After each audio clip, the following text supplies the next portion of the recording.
Hello dear student, कैसे हो आप सब। आशा करता हूँ आप सब अच्छे होंगे। तो स्टूडेंट्स, प्रीवियस क्लास में मैं आपको बताया था ट्रेडिंग अकाउंट का फॉर्मेट और वर्टिकल में फॉर्मेट, ठीक है, मतलब कैसे हम करते हैं ये सब आपको बताया था। तो आज हम पढ़ेंगे एक एग्जाम्पल यानी कि इल्यूस्ट्रेशन पढ़ेंगे जो कि बहुत मजा आने वाला है। और हाँ, बाकी लोगों को यानी कि जिनको भी पता नहीं है कि ट्रेडिंग अकाउंट में कर यानी कि ट्रेडिंग अकाउंट कैसे करते हैं, ट्रेडिंग अकाउंट में कैसे आंसर आएगा, जो कि रॉन्ग हो जाता है, मैं ध्यान से आपको बताऊंगा, अच्छे से बताऊंगा, लेकिन ध्यान से आपको सुनना है, ठीक है। तो स्टूडेंट्स, जो भी इस चैनल पे नया है ना, फटाफट जाके सब्सक्राइब कर लो और वीडियो को जरूर लाइक कर दो, ठीक है। तो स्टूडेंट्स, चलो आगे स्टार्ट करते हैं, ठीक है। तो आज हम पढ़ेंगे, आज हम इल्यूस्ट्रेशन पढ़ेंगे। कल मैं आपको फॉर्मेट बताया था, लेकिन आज हम इल्यूस्ट्रेशन पढ़ाएंगे, जो कि इल्यूस्ट्रेशन वन। तो चलो मैं पहले क्वेश्चन लिख लेता हूं, मतलब कैसे करना है आपको बता दूंगा, ताकि आपको इजीली जो कि याद हो जाए, ठीक है। तो जैसे कि मैं बाकी कुछ नहीं लिखूंगा, मतलब जो कि ऊपर में लिखा हुआ है, क्या लिखा है, on the basis of following balance prepare the trading account for the year ended on 31 first March 2022 and also give the closing entry. यहां पे और एक आ जाता है कि क्लोजिंग एंट्री कैसे करना है वो भी दिखाओ, ठीक है। तो पहले हम जो कि लिखा होता है, मतलब जो जो दिया होगा, पहले मैं उसे कर लेता हूं।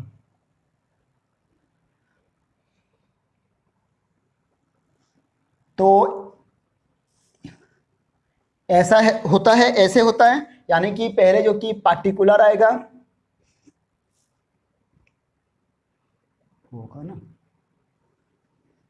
बहुत छाट हो गया ना, कोई बात नहीं।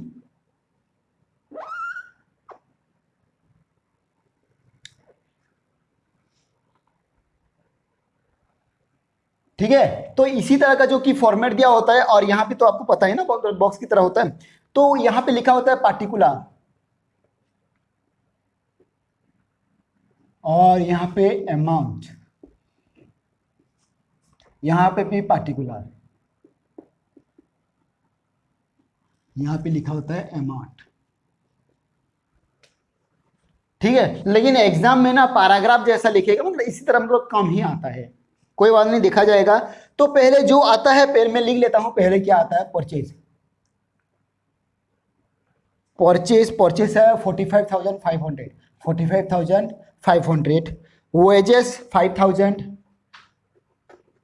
वेजेस 5,000, ठीक है। Opening stock 25,000, opening stock 25,000। Sales 60,800, sales 68,800, ये 800 है। Carriage inward, carriage inward 1,500। Freight and duty, freight and duty 3,500। फिर परचेज रिटर्न,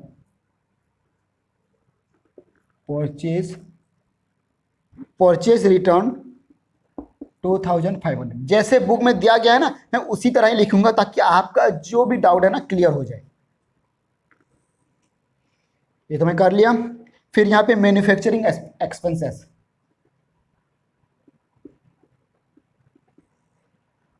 मैन्युफैक्चरिंग, ये एक्सपी लिख रहा हूँ, ठीक है, एक्सपेंसेस, जो कि 7,500। सेल्स रिटर्न, सेल्स रिटर्न जो कि 150। पावर जो कि है 800। Coal and coke used, coal and coke used 250।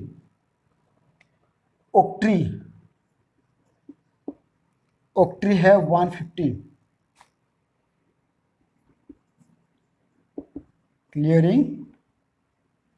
Clearing charges 350। ठीक है, देखो ये आपका क्वेश्चन है और नीचे लिखा है closing stock was valued, closing stock was valued at ₹35,000। ठीक है, तो नीचे लिखा है क्लोजिंग स्टॉक, जो कि क्लोजिंग स्टॉक का वैल्यू है 35,000। तो ये आपका क्वेश्चन दिया गया है और यहाँ पे भी क्वेश्चन दिया गया है। ठीक है, इसी तरह भी दिया होगा, या तो पैराग्राफ जैसा भी दिया होगा या तो टॉप से बॉटम दिया होगा, इसी तरह भी दिया होता है। ठीक है, तो मैं फिर से पढ़ लेता हूं। Purchase, wages, opening stock, sales, carriage inward, freight and duty, purchase return, manufacturing expenses, sales return, power, coal and coke used, octroi, clearing charges. ठीक है, ये समझ में आ गया, आप क्वेश्चन लिख लेना, क्योंकि ये देखो एग्जाम्पल है, इलस्ट्रेशन है, तो मैं क्वेश्चन लिख के आपको बता देता हूँ। ठीक है, जो कि मतलब अगर प्रैक्टिकल करेंगे ना, बहुत क्वेश्चन होगा तो कितना लिखना पड़ेगा, बहुत लिखना पड़ेगा। ठीक है, तो मैं उस टाइम जो कि नहीं बताऊंगा, बता दूंगा, मतलब जो कि आपको पढ़ लूंगा ताकि आप याद हो जाए। ठीक है, तो ये हो गया आपका। तो यहां पे कहा कि ट्रेडिंग अकाउंट ओपन करो और क्लोजिंग एंट्री भी करो। तो हमें दो दो करना पड़ेगा, लेकिन ध्यान से सुनो, दो दो कैसे करना पड़ेगा और कैसे नहीं करना पड़ेगा। ठीक है, तो इससे पहले मैं मिटा देता हूं। अच्छा चलो, और एक मतलब गलती है जो कि मैं नहीं मिटाऊंगा अभी। अभी मैं बताऊंगा, अभी यहां पे ध्यान से सुनना, कौन सा आइटम ट्रेडिंग अकाउंट में जाएगा, कौन सा item profit and loss account जाएगा। लेकिन यहां पे सभी आइटम ट्रेडिंग अकाउंट में जाएगा। तो मतलब कैसे करना है आपको बता रहा हूं। देखो मैं पहले लिखूंगा परचेज, परचेज टी, ऐसे लिखना, परचेज टी में गया, मतलब ट्रेडिंग अकाउंट में गया, जो भी डेबिट साइड हो, मतलब क्रेडिट साइड हो, जो भी जिस तरह लिख लेना, या तो लिख लेना टी डेबिट। ठीक है, परचेज अकाउंट, परचेज अकाउंट कहां पे गया है, परचेज अकाउंट ट्रेडिंग है, ट्रेडिंग अकाउंट में जाएगा, लेकिन डेबिट साइड जाएगा। समझ में आ गया, क्लियर, ओके।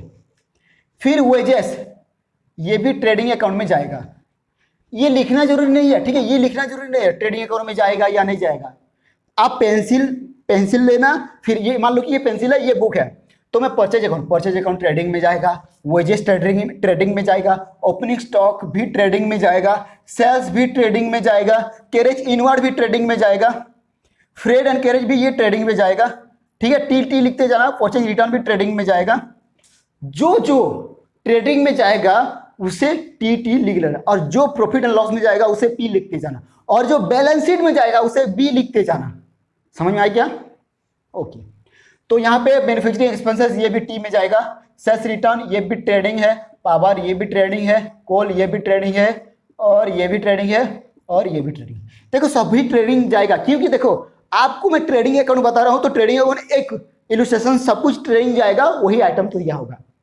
अगर मान लो कि मिक्स दिया हुआ है, यहाँ पे जब आप निकालोगे trading and profit and loss account, trading and profit and loss account जब निकालोगे तो एक साथ निकालना पड़ेगा। तो यहाँ वहां पे प्रॉफिट आइटम भी दिया होगा, प्रॉफिट एंड लॉस का आइटम भी दिया होगा, और ट्रेडिंग अकाउंट का आइटम भी दिया होगा। तब जाके ये करना, मान लो ये प्रॉफिट में जा रहा है, मान लो, तो यहाँ पे प्रॉफिट में जाएगा, इसी तरह लिखना। ठीक है, ओके। तो ये तो पता है ना आपको, टी में जाएगा। अब सब कुछ आपको पता है कि टी में कौन सा कहां से, लेकिन नीचे देखो लिखा है क्लोजिंग स्टॉक। ये क्लोजिंग स्टॉक कहां पे जाता है, क्लोजिंग स्टॉक भी टी में जाता है, यानी कि ट्रेडिंग अकाउंट में जाता है। पता है कि नहीं, ओके। और इसका और एक है जो कि बैलेंस शीट में एसेट साइड जाएगा, क्लोजिंग स्टॉक। ठीक है, उस समय बताऊंगा, डरो नहीं, मैं एक ही आंसर, मतलब एक ही इलस्ट्रेशन बताऊंगा, सब कुछ आपको याद हो जाएगा। तो चलो आगे चलते हैं, यानी कि अभी आंसर करेंगे। तो मैं ये मिटा देता हूं आपको सबको, आई होप कि आप सबको पता चल रहा होगा। ठीक है ना, कैसे करना है, ओके। फिर कैसे करना है इसे मिटा देता हूं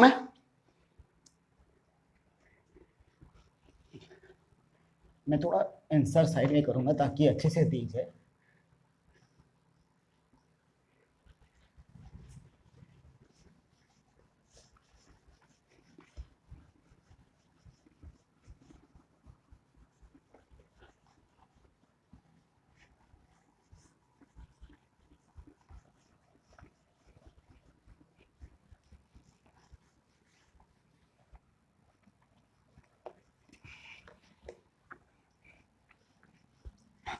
तो गाइस जो भी इस चैनल पे नया है ना, फटाफट जाके सब्सक्राइब कर लो ताकि आपके लिए भी हेल्पफुल हो जाए, और शेयर तो जरूर कर देना।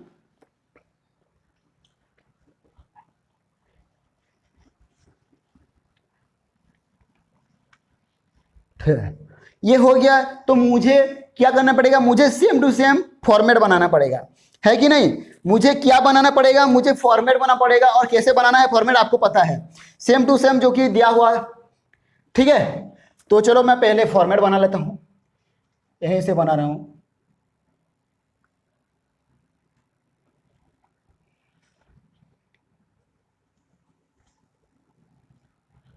हो गया, फिर मैं क्या करूंगा, इसे नीचे नीचे लिख, लाइन स्ट्रेट नहीं है तो इसीलिए कोई प्रॉब्लम नहीं है, आपको लाइन से मतलब नहीं है, आपको मतलब है आंसर से, ठीक है ना। समझ में आ रहा है कि नहीं आ रहा है। ओके, ये ओपनिंग स्टॉक हो गया कि, और एक हो गया यहाँ पे, और एक हो गया, मैं इसी साइड और एक लिखूं, फिर यहाँ पे और एक हो गया। देखो मैं नीचे नहीं गाड़ दे रहा हूं, नीचे मैं गाड़ दे सकता हूं और नहीं भी दे सकता हूं, कैसे देना है यानी कि ध्यान से आपको देखो कैसे करना है। अभी फिलहाल आपको जो भी दिया होगा यहाँ पे लिखना, trading account for the year ended 31 first March 2020, ठीक है। यहाँ पे कुछ भी एमएस वगैरह नहीं दिया ना, किसी का नाम भी नहीं दिया, तो मैं डायरेक्ट लिख लिया। अगर दिया होगा तो जिस तरह आपको बताया था उसी तरह ही लिखना। ये खत्म होने के बाद यहाँ पे ध्यान से देखना, ये डेबिट साइड लिख लेना, जरूरी है, ये जरूरी है, डेबिट साइड क्रेडिट साइड। यहाँ पे ही मार्क आता है अमाउंट, पर्टिकुलर अमाउंट, पर्टिकुलर, ठीक है, खत्म। अब आ जाते हैं वो की तरफ, यानी कि क्वेश्चन की तरफ। जैसे मैं आपको बताया था, मैं क्वेश्चन देख रहा हूं, पहले कौन क्या जाता है, पहले जाता है आप ना एक रफ पेपर में फॉर्मेट लिख लेना, यानी कि जो फॉर्मेट है ना, ये फॉर्मेट लिख लेना एक रफ पेपर में, और रफ पेपर देख देख के आपको करना है, ठीक है।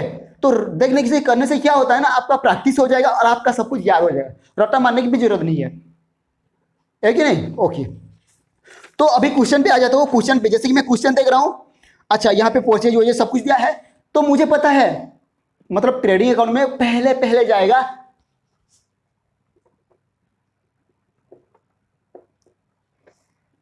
ओपनिंग स्टॉक, पहले जाएगा ओपनिंग स्टॉक। जरूरी है ओपनिंग स्टॉक जाना पहले, अगर ओपनिंग स्टॉक नहीं दिया है ना, जरूरी है ओपनिंग स्टॉक जरूर दिया होगा, लेकिन क्लोजिंग स्टॉक नहीं दिया होगा चलेगा, लेकिन ओपनिंग स्टॉक दिया ही होगा, ठीक है। ओपनिंग स्टॉक, तो ओपनिंग स्टॉक कितना दिया है 25,000, ठीक है। एक काम करना, ओपनिंग स्टॉक के साइड में, कोई बात नहीं चलेगा, ओपनिंग स्टॉक दे दिया, ठीक है। फिर करना क्या है, फिर करना है परचेज टू परचेज कहाँ है, परचेज पहले है 45,500, लेकिन उन्हें ना इनर पे लिखना है 45,500। क्यों, क्योंकि परचेज रिटर्न दिया हुआ है, अगर रिटर्न इनवर्ड भी दिया होगा तो भी इनर पे लिखना। तो परचेज रिटर्न कितना है, परचेज के साथ क्या जाता है, परचेज रिटर्न दिया है क्या, नहीं दिया है क्या, दिया है, ठीक है। तो यहां पे मैं लिखूंगा लेस परचेज रिटर्न, ठीक है। थोड़ा जगह नहीं हो रहा है, कितना है 2,500, तो कितना होगा, कैलकुलेट खुद करना है, कोई भी कैलकुलेट का यूज या मोबाइल का यूज बिल्कुल भी मत करना, क्योंकि पता है, ठीक है।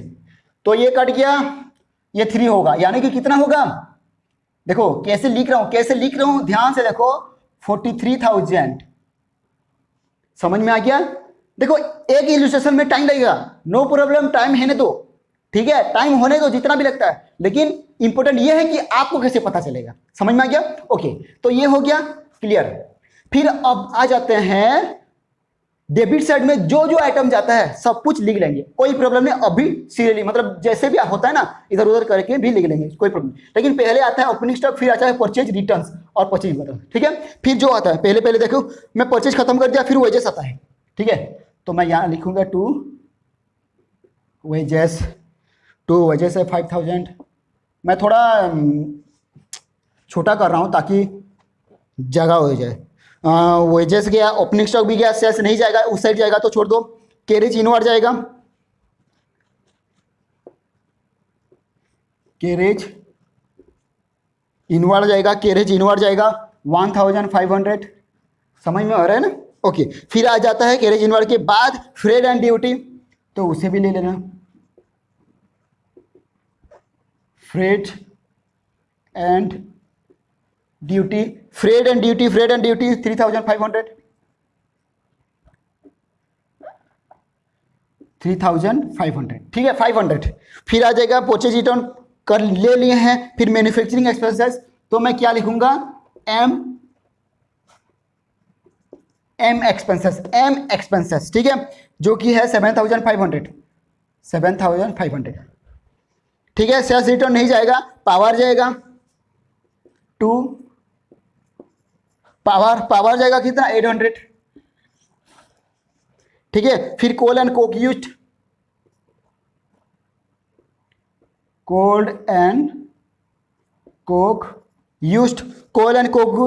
यूज्ड, यह कितना 250। फिर आ गया ऑक्ट्री 150। ठीक है, फिर आ गया क्लियरिंग चार्ज,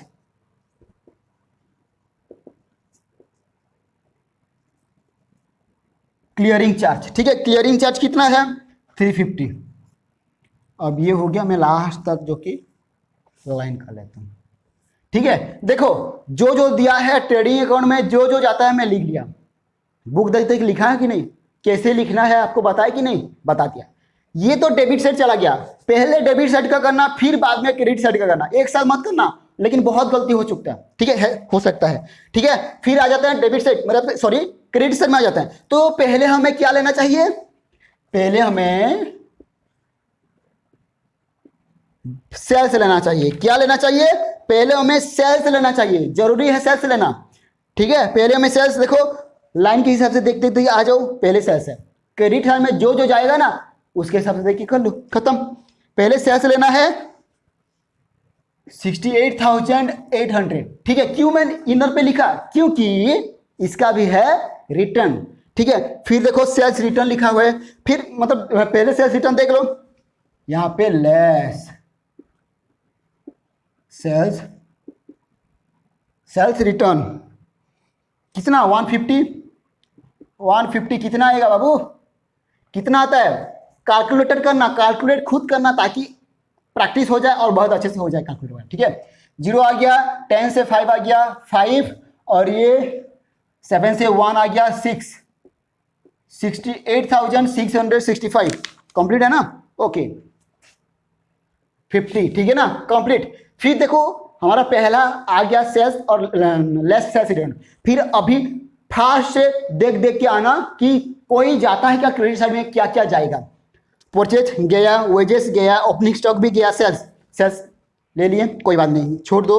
कैरेज इनवर्ड भी गया, फ्रेट एंड ड्यूटी भी गया, परचेज रिटर्न भी गया, मैन्युफैक्चरिंग एक्सपेंसेस भी गया, सेल्स रिटर्न भी गया, पावर भी गया, कोल एंड कोक भी यूज गया, ऑक्टी भी गया, क्लियरिंग चार्ज भी गया।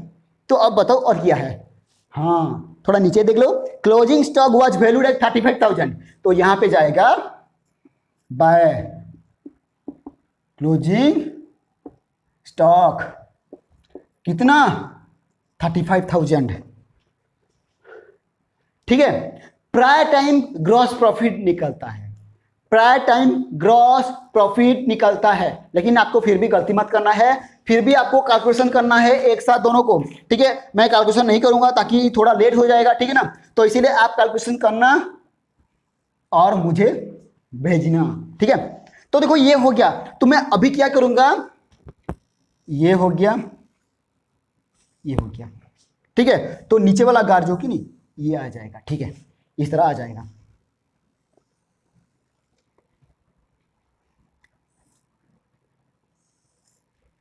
इसी तरह मतलब एक लाइन पे होना चाहिए, ये यहां पे हो जाएगा, ये यहां पे हो जाएगा, ऐसे मत करना, बहुत मार्क कटेगा। समझ में आ गया? हाँ, ये अगर यहां पे हुआ तो एक साथ यहां पे होना चाहिए, ठीक है, इक्वल में रहना चाहिए, अलग अलग नहीं। अभी देख लेते हैं, अगर देखो यहां पे ज्यादा आता है, यानी कि यहां पे कितना आएगा 1300 कितना 650 आएगा। लेकिन यहां पे भी हमें टेली होना चाहिए, ये 1365, तो यहां पे भी 1000, यहां पे भी 1365 होना चाहिए। लेकिन यहां इनमें से एक रॉन्ग होगा, यानी कि रॉन्ग नहीं है, यहां पे कम है, डेबिट साइड कम है। तो कितना कम है, जितना कम है इसके साथ माइनस कर लो, माइनस करने से आ जाएगा 2 ग्रॉस प्रॉफिट, ठीक है, 2 ग्रॉस प्रॉफिट। जो ग्रॉस प्रॉफिट कहां, जो ग्रॉस प्रॉफिट, अरे बताओ सीडी लिख लेना, ठीक है, जो gross profit profit and loss account में जाएगा, ठीक है, कितना है 16,600, खत्म। देखो भाई, मुझे एक ही क्वेश्चन बताना है, आपको कुछ नहीं, ठीक है ना। कंप्लीट, अब बोलो कंप्लीट हुआ कि नहीं। क्लोजिंग एंट्री भी है, क्लोजिंग एंट्री ज़्यादा नहीं, हमें मतलब जो कि क्लोज करना पड़ता है, ज़्यादा कुछ करना नहीं पड़ता है, टाइम भी हो जाएगा ज़्यादा, टाइम भी ज़्यादा हो जा रहा है, ठीक है। ये हो गया आपका ट्रेडिंग अकाउंट। अब बोलो क्लियर हुआ कि नहीं। ओके, कमेंट में बताना कि क्लियर हुआ कि नहीं हुआ है, मैं तब तक के लिए मिटा देता हूँ, मिटा रहा हूँ। ओके ओके, फिर अभी इसके बाद अगर कहा होगा कि क्लोजिंग एंट्री करो, तब आपको क्लोजिंग एंट्री करना है, तब आपको क्लोजिंग एंट्री करना है।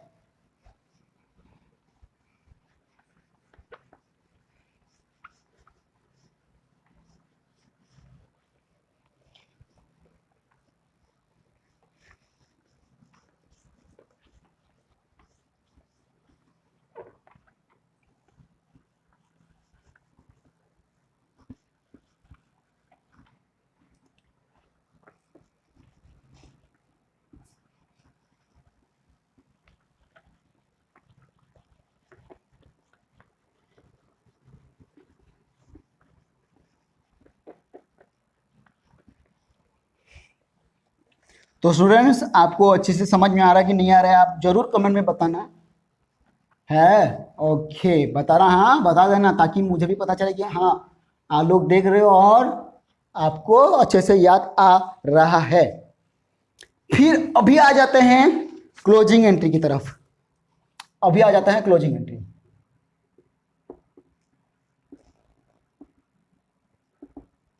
क्लोजिंग एंट्रीज, ठीक है, क्लोजिंग एंट्री का मतलब है जो कि हमें क्लोज करना पड़ता है ना, उसी को एंड, यानी कि ईयर के एंड में जो कि क्लोजिंग किया जाता है उसी को क्लोजिंग एंट्री कहा जाता है। तो ये तो है मतलब जर्नल एंट्री की तरह है कि नहीं। ओके, मुझे फॉर्मेट करना पड़ेगा गाइस, मैं आपको जस्ट सिंपली बता दूंगा।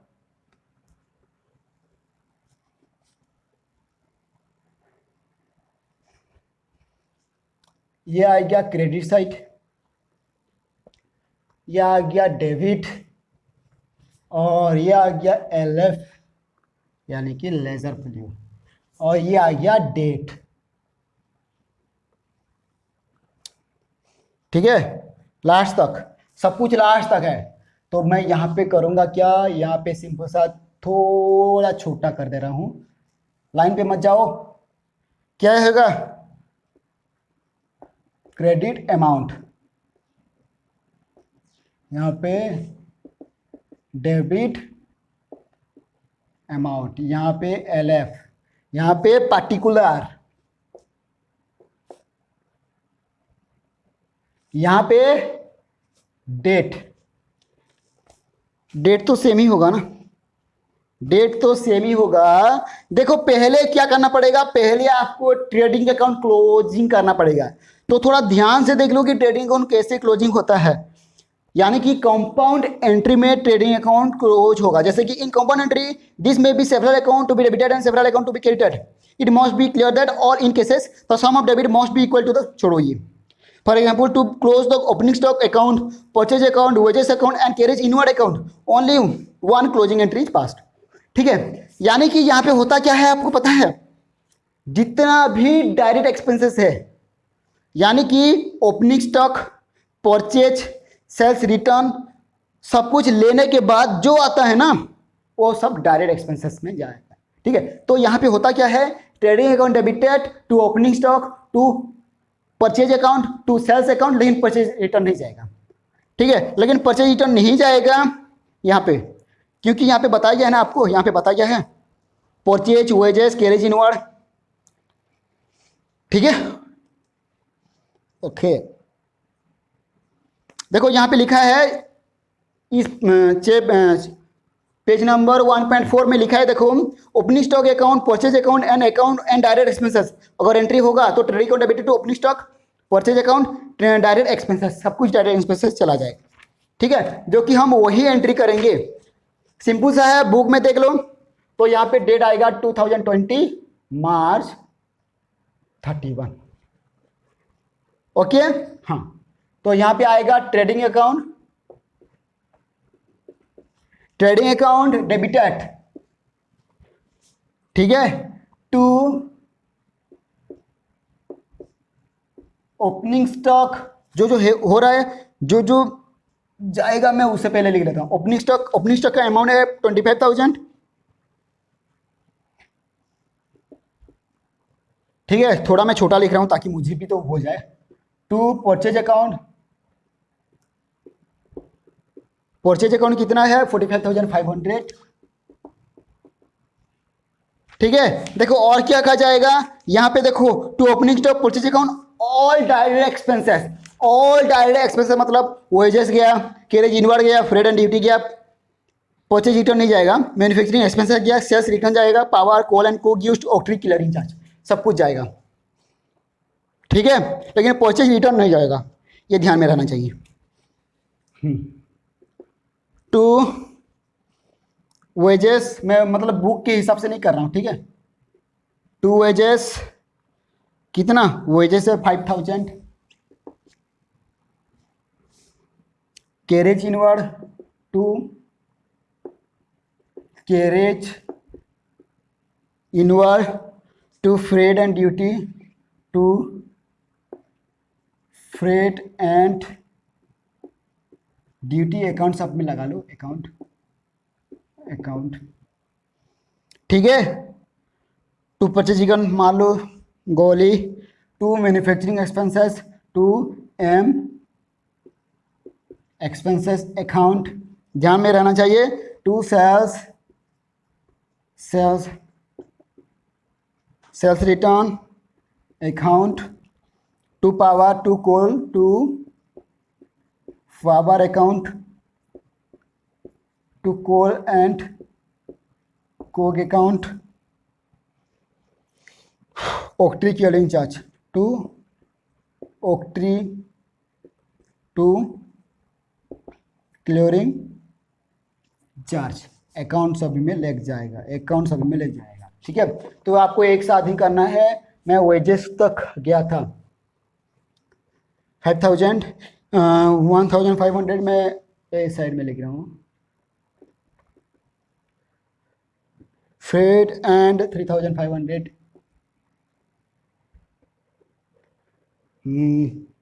मैन्युफैक्चरिंग एक्सपेंसेस 7,500, फिर आ गया सेल्स रिटर्न 150, फिर आ गया पावर 800, फिर आ गया कोल 250, फिर आ गया ऑक्ट्री 150, फिर आ गया क्लियरिंग चार्ज 350। देखो ये आपका हो गया, मतलब इसका टोटल होगा कितना 89,700। थोड़ा चेक कर लेना मतलब क्या है, रॉन्ग है कि सही है। ठीक है ना, तो इतना हो गया। मतलब आपका ये एंट्री जब आप ट्रेडिंग अकाउंट यानी कि जब सब कुछ क्लोजिंग करना पड़ेगा। पहले आपको सब कुछ क्लोजिंग करना पड़ेगा, ठीक है। ओके, यानी कि ध्यान में रहे, ओपनिंग स्टॉक और परचेज अकाउंट में परचेज रिटर्न नहीं आएगा, ठीक है। बाकी सब कुछ आएगा, परचेज रिटर्न नहीं आएगा। और सेल्स भी यहाँ पे नहीं आएगा, क्योंकि सेल्स देखो, सेल्स एक डायरेक्ट एक्सपेंसेस नहीं है, एक्सपेंसेस की बात कर रहा हूँ, एक्सपेंसेस नहीं है, ठीक है। लेकिन यहाँ पे नरेशन लिखेंगे being various account transfer to, यानी कि being various account transfer to trading account, ठीक है। ध्यान से थोड़ा देख लेना तब, ताकि कुछ प्रॉब्लम ना हो, ठीक है। तो देखो ये एक एंट्री हो गया, यानी कि ये आपका एक एंट्री खत्म, क्लियर है। फिर यहाँ पे होगा क्या, देख लेता हूं, और एक एंट्री होगा तो शायद नहीं होगा। यहाँ पे मार्च 31 और एक एंट्री कर लेता हूं। देखो यहाँ पे क्या होता है, यानी कि यहाँ पे बाकी जो बचा हुआ है, क्या बचा हुआ है, सेल्स अकाउंट बचा हुआ है, परचेज रिटर्न अकाउंट बचा हुआ है और क्लोजिंग स्टॉक बचा हुआ है। जो कि वो मतलब क्यों ये हुआ, क्योंकि ये देखो, ये जो सेल्स अकाउंट है, परचेज रिटर्न अकाउंट है और क्लोजिंग स्टॉक अकाउंट है ना, ये डेबिट हो जाता है, डेबिट हो जाता है। बाय का मतलब क्या है, डेबिट। तो डेबिट होगा तभी ये दूसरा अकाउंट आ जाएगा, यानी कि डेबिट होने से क्या होगा, ये डेबिट होना चाहिए, मतलब sales account, purchase account, sales account debit, purchase account debit, ठीक है। और एक क्या है, closing stock, stock account debit to trading account. जो जो अमाउंट है लिख लेना, यानी कि यहां पे लिखना, ठीक है। यहां पे लिखना, यहां पे आएगा 68,800, 2,500, फिर आ जाएगा 35,000, ठीक है। देखो यहाँ पे क्या होता है, ये डेबिट होता है, लेकिन यहाँ पे सब कुछ क्रेडिट आएगा, यानी कि ट्रेडिंग अकाउंट डेबिट होता है और सभी आइटम डेबिट क्रेडिट होगा। यहाँ पे डेबिट होता है तो सभी आइटम क्रेडिट होगा, लेकिन यहाँ पे सभी आइटम डेबिट होगा, यानी कि जो आइटम बच गया है सब कुछ आइटम डेबिट होगा और टू ट्रेडिंग अकाउंट हो जाएगा, ठीक है। यहाँ पे भी being various item transfer to trading account लिखना, बीइंग वेरियस आइटम्स, आगे लिख लेना आप सब, ठीक है। Being various item transfer to trading account, खत्म। और एक जो कि है ना, मतलब ये जो सब कुछ है, यानी कि एक ग्रॉस प्रॉफिट निकला था कि नहीं, ग्रॉस प्रॉफिट निकला था कि नहीं निकला था। ओके, मैं थोड़ा मिटा देता हूं ताकि आपको पता चल जाएगा। यहाँ पे जितना अमाउंट आया रहा ना, मतलब इसे इन तीनों को मिला देना, मिलाने से क्या होता है, 1,06,300, ठीक है। इन तीनों को मिटा देना, और मैं ये मिटा रहा हूँ, नहीं मिटाऊंगा तो मैं कुछ कर नहीं पाऊंगा, ठीक है। ये देख लो अच्छे से, देख लो आप अच्छे से, ताकि कुछ भी प्रॉब्लम ना हो, ठीक है। क्लियर है, ओके। मैं मिटा रहा हूँ ये,